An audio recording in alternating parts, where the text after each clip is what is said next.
Then I took over as a CEO of the company in January 2019, and you're right. Then after just over a year, we were hit by the pandemic, and of course, everything changed from one day to the next. No, I think first of all we have.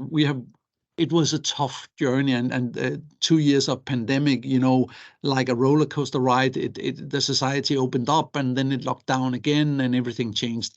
It has been quite, of course, a lot of challenges, but I think Scandic did well. I think we reacted very fast when the pandemic was hitting us. So I think we at least were extremely responsible for let's say, with the situation.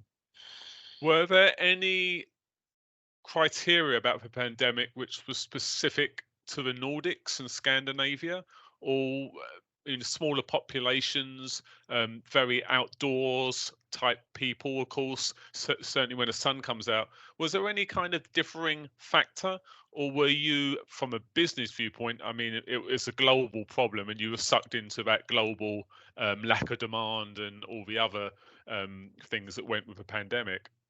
Yeah, I think it's a good question, because not only for me, but I think globally, I think when you operate hotels in several countries like we do, we are in 6 markets.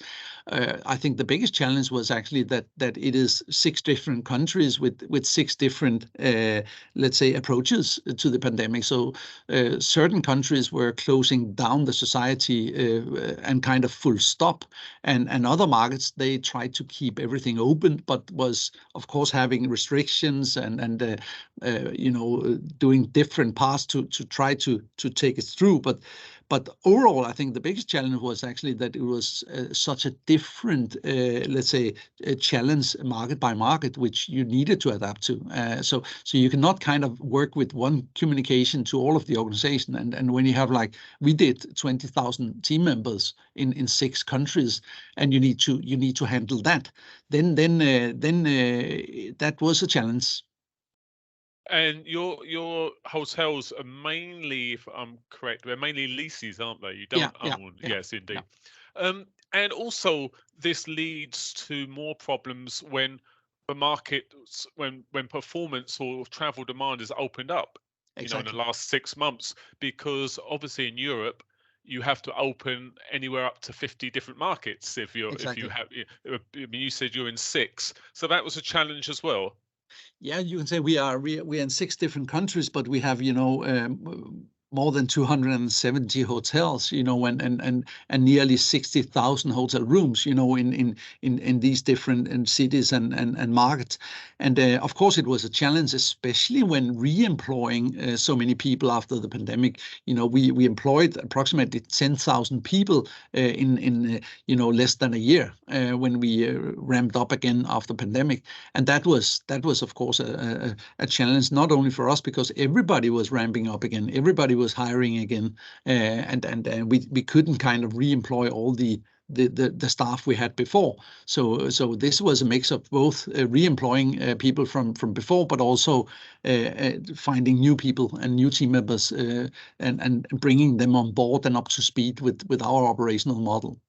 And how has labour changed? In the United Kingdom, we're always told that British people do not want to serve other people. Although, of course, some of the best general managers in the world are British. But what challenges did you have when you started opening up again in terms of labour? No, you're right, and I think one of the challenges was definitely that we maybe couldn't attract people from all over the world, and certain nationalities, they actually went home during pandemic, to their home cities and home countries, and so it was not equally, let's say, easy to attract people from all over. So we attracted more people from, let's say, the European market, and maybe a bit less from Asian, for instance, into housekeeping or other positions like that. So that was a challenge, but we managed to do it, and we have a very strong culture in both, I would say, Scandic in the Nordic, but in the company as a whole.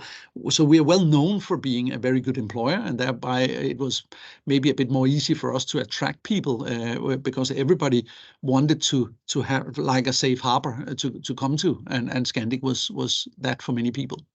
And how has the performance of your hotels been since you reopened? No, we had a very strong ramp up after the pandemic. So both Q2 ended up being the best ever quarter, and then we beat that and was beating that in Q3. So we actually made the best quarter ever in Q3. So last year, you can say we made the best year ever. We have had of course some one-off effects, but even if you look into what kind of one-off effects, we were actually beating our targets of 11% margin on EBITDA and made 11.1. We made 2.1 billion Swedish krona in EBITDA, like for like, you could say on net, excluding one-off effects. So all in all, we have been delivering extremely strong, and we come out of 2022 with lower debt than we did pre-pandemic. So you can say Scandic is in a stronger position now than ever.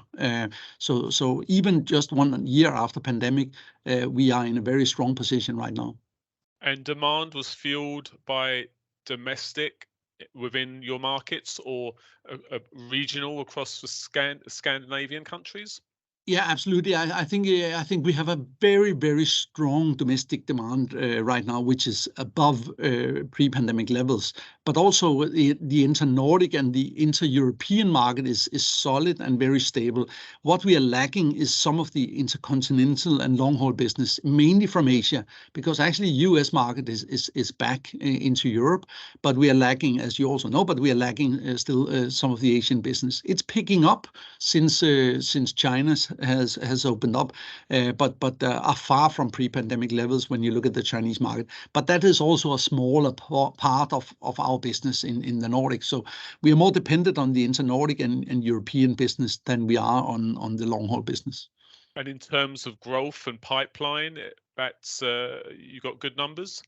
Yeah, I think we opened 10 hotels last year, so it was quite a busy year with 10 openings. This year we only have 1 opening, but we opened last week on Thursday a large hotel in Frankfurt, a 500-room hotel at the seafront in Frankfurt. So a very nice hotel. So now we concentrate a lot on catching up, let's say after the pandemic, and there was a lot we couldn't do during pandemic, and of course a lot of renovations we want to do. So we're doing that and invest a lot in the team member and the organization. As I mentioned, we have a lot of new team members that came on board, and we want them really to get into the Scandic culture and leadership culture, which is, like, from the Nordics, with a lot of trust and empowerment. When we have like 20,000 team members, it is kind of 20,000 decision makers. It's a very empowered culture we have, which is also part of the reason why we have succeeded this well in the ramp up. So now the big questions. How did a pandemic change you as a person and as a leader? I think both me and I think people around me, when you look at what people value, it seems that, which I think is actually very good, it seems that we are a bit less, let's say, interested in material stuff, like a new nice car or something like that. You're less interested in that. You value life a bit more. You value your friends, your families. You want to explore. You want to experience, which is actually good for the hospitality industry, because people they want to travel. They want to go out with friends and family. And of course, when you look at me, it's kind of the same. I enjoy. I wouldn't say I enjoy life even more, but because I enjoyed life before. But I definitely value being together with other people even more, because pandemic was boring, and sitting working from your laptop somewhere alone was not very interesting. I think for myself, I'm very lucky that my 3 big interests, which are running, ultra marathons, Yeah, birding. I'm a yeah, bird watcher, a twitcher, if you know what that is, yeah, someone yeah, who races around looking for rare birds, and yeah. also a traveler. Those things have been with me all my life. So I feel like the pandemic didn't change anything in me, other than the fact that you had slight less ability to do some of those things. Yeah, exactly. So, how have the years of COVID-19 changed how you approach leadership and the culture of your company? No, I think speed of execution on changes is even more important. I have been well known for being quite, let's say, good at executing when needed be. But I think I'm more focused on really changing stuff when needed. So when things happens around me, I'm more capable of changing today. And I think we also, as a business, you can say, within hospitality, has a large focus on how we can make the journey for the guest even more comfortable, and how we can service the guest more digitally, more automatic, make it easier to check in and check out, and the interaction between us and the guest. So I think we have more focus on that today than we did pre-pandemic. We also see the value in speeding up, the whole digital journey for the guest as well, because that is of course also less people demanding eventually, but also helps the guest to feel safe and to check in whenever they want to, and things like that. So I think there's a lot of focus on that part right now. I was going to ask you about the guest, how they might have changed, and how your leadership culture can serve them better. But I imagine you answered that when you said, they want to feel safe, and they want an experience, and they also, as you say, want that flexibility. Yeah.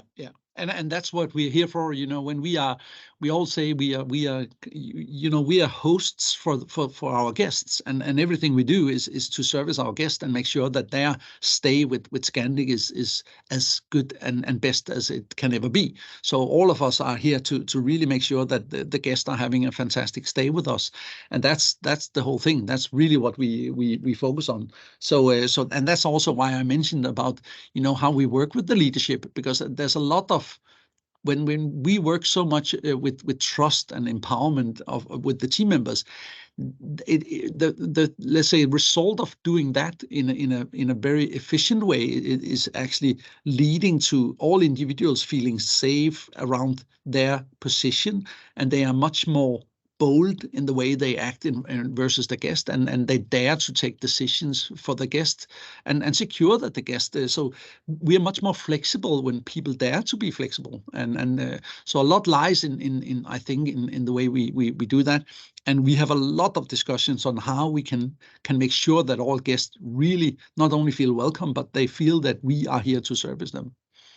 And lastly, based on your experiences of the last few years, what would you tell yourself now if a pandemic was just starting today?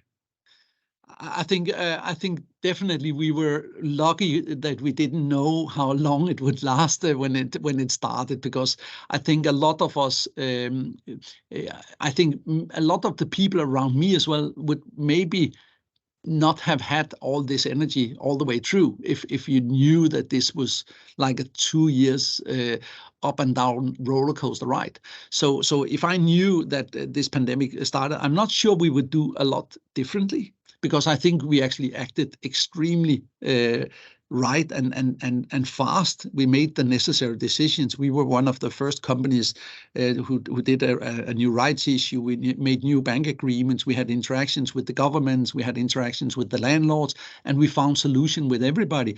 And that was part of the reason why Scandic, on the other side of the pandemic, actually has recovered so fast, and also is a strong company with lower debt situation today than pre-pandemic.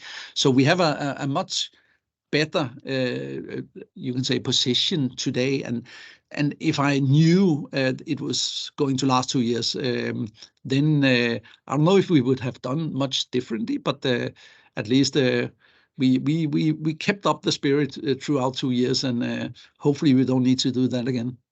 And was there planning before the pandemic for a pandemic type incident? And No. do you have that in place now for if there's hopefully not a next one? I think we quite fast compared with the financial downturn and what happened in .com crisis, etc., which looking in the hindsight was minor thing versus what we saw in the pandemic. So I don't think really that a lot of companies had a plan for a thing like a pandemic where you over a 2-week period lost 90% of your top line. That we didn't prepare for. But of course, we have prepared a lot during the last period of time for things like this. When we do negotiations of these lease agreements, we put in balance terms, collapse clauses, and things like that to make sure that if things happen again, there's a balance between our responsibility and landlord responsibility. So there's a lot of things we have done during the last year, not only recovering, but also to kind of prevent the same situation again. Because obviously, during the pandemic, you had a contractual responsibility to pay rent. Yeah, exactly. Yep. A lot of our leases is turnover-based leases. We only have 12% fixed leases, and so rest of it is turnover-based, purely turnover-based or turnover-based with a guarantee. But even, of course, we were hitting a lot of these guarantees. That's why we went into negotiation. Indeed.